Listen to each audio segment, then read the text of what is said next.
नमस्कार दर्शकों, आज की हमारी कहानी का नाम है मूर्ख बहू। एक था बनिया। एक बार वह व्यापार के लिए प्रदेश जाने लगा। जाते जाते अपनी बहू को बुलाकर उसने कहा, मैं प्रदेश जा रहा हूँ, तुम अच्छी तरह रहना, बच्चों को भी संभालना और अपनी सास को भी अपने बच्चों की तरह देखभाल करना। याद रखना, माँ से कोई काम मत करवाना। बहू ने बोला, ठीक है, मैं आपकी बात समझ गई, मैं वैसा ही करूँगी जैसा आपने बोला है। बहू ने बात ध्यान में रखी। बनिया तो चला गया। बहू ने दूसरे ही दिन माँ जी से कह दिया, माँ जी, आपके बेटे मुझसे कह गए हैं कि माँ को अपने बच्चों की तरह संभालना और उनको कोई काम मत करने देना। अब आप घर का कोई काम मत कीजिए, आप तो इन बच्चों के साथ खेलिए, खाइए और मौज करिए। माँ जी गहरे सोच में पड़ गईं। फिर बोली, बहू ठीक है, अब मैं ऐसा ही करूँगी। कुछ दिनों के बाद बहू ने अपनी बेटी के कान छिदवाया।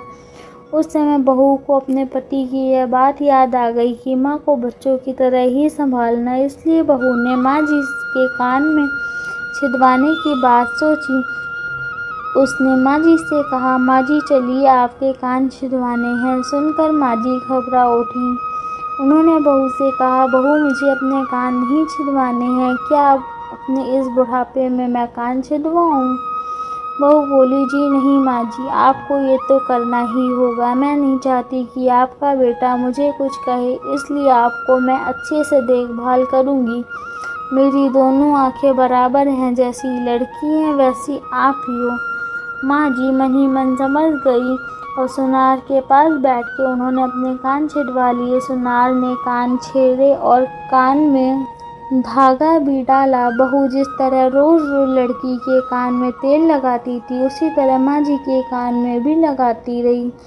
थोड़े दिन बाद बहू ने अपनी बेटी के लिए बाली बनवाई तो उसे अपने पति की बात याद आ गई। फिर उसने माँ जी के लिए भी बाली बनाई और कहा, आइए आपको ये बाली पहना दूँ। माँ जी ने कहा, बहू मुझको बाली क्यों पहनाती हो? मैं बूढ़ी हूँ, मुझे इसकी ज़रूरत नहीं है। बाली तुम अपनी बेटी को पहनाओ, मुझको नहीं पहननी है। लेकिन बहू नहीं मानी। ज़बरदस्ती करके माँ जी को बाली पहना दी। इसके पश्चात माँ जी छोटे बच्चों के साथ अपना मनोरंजन करती, घूमती खेलती और कई तरह के मौज मस्ती करती। बहू ने एक बढ़िया दिन देखकर अपने बेटे को नाई से चोटी रखवा ली और फिर बहू को माँ जी की याद आ गई। माँ जी बच्चों के साथ खेल रही थी, उन्हें वहाँ से बुलवा लिया और कहा, माँ जी आइए, नाई के सामने बैठिए। अपने लड़के की तरह मुझे आपके सिर पे भी चोटी रखवानी है। जब गोविंद की चोटी रखवाई है तो आपकी क्यों न रखवाऊँ? इसलिए आप जल्दी आइए। माँ जी ने बहू को बहुत समझाया पर बहू टस से मस ना हुई। आखिर माँ जी नाई के सामने बैठी और उन्होंने अपने सिर पर चोटी रखवाई। बहू ने गोविंद को और माँ जी को जो बोला वही किया उनके साथ। बाद में बहू रोज़ माँ जी की चोटी में तेल डालती और चोटी कूटती और सिर पे ओढ़नी डाल के माँ जी को बच्चों के साथ खेलने के लिए भेजती। जब खाने का समय होता तो बहू उनको आवाज़ देकर बुलाती। ऐसे ही रोज़ का हाल था। जब बेटा घर वापस आया तो सबसे पहले उसने बहू से माँ के बारे में पूछा कि माँ कैसी है और कहाँ है, मुझे उनसे आशीर्वाद लेना है। बहू ने बताया, माँ जी तो बच्चों के साथ खेल रही हैं, यहीं कहीं होंगी, आ जाएंगी। बेटे ने पूछा, क्या कहते हो माँ, गली में खेलने गई हैं? गली में तो बच्चे खेलते हैं, क्या बुद्धि, माँ कहीं खेलने जाती हैं? बहू ने कहा, मैं तो माँ को खेलने भेजती हूँ।